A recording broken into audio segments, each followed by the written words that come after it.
Can a single contract, a piece of paper, hold the potential to plunge a nation into economic crisis? This is the question that has haunted Nigeria since the infamous P&ID case came to light. Today we delve into this complex saga, a tale of intrigue, corruption, and a lawsuit that could potentially cost Nigeria billions of dollars.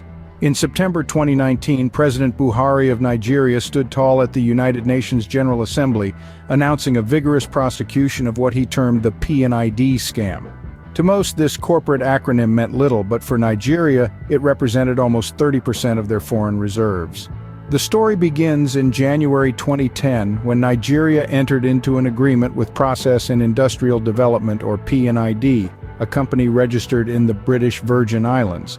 The contract was to process wet gas and supply Nigeria with lean gas. Despite the company having no experience in the gas sector, the contract was signed and operations commenced. Fast forward 2.5 years, P&ID commenced arbitration over lost profits, claiming Nigeria failed to supply the company with the wet gas. What ensued was a drawn-out investor-state arbitration in London, culminating in 2017 with Nigeria being held liable for a staggering $6.6 billion in damages plus interest. Today, that bill stands at almost $10 billion. However, this was not the only controversy Nigeria faced. In December 2018, they filed a $1.092 billion lawsuit against oil companies Shell and Eni over alleged fraudulent practices and corruption.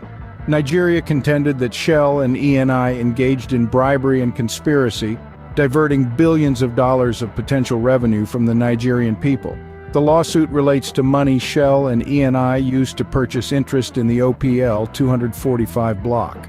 It is alleged that this money was paid to Malibu Oil and Gas, a company owned by former Nigerian Minister of Petroleum Dan Atit, where it was then used for bribes and kickbacks. Further controversy followed Shell in Nigeria as they faced allegations of complicity in numerous human rights violations. On the 12th of February 2019, judges in The Hague heard testimonies from 4 women of the Ogoni people.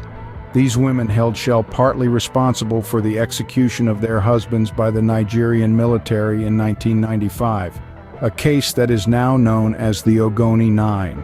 In summary, the P&ID case and the Shell Eni corruption lawsuit highlight a complex web of international corporate malfeasance and corruption. These cases represent a significant struggle for Nigeria, a fight against corruption at the highest level.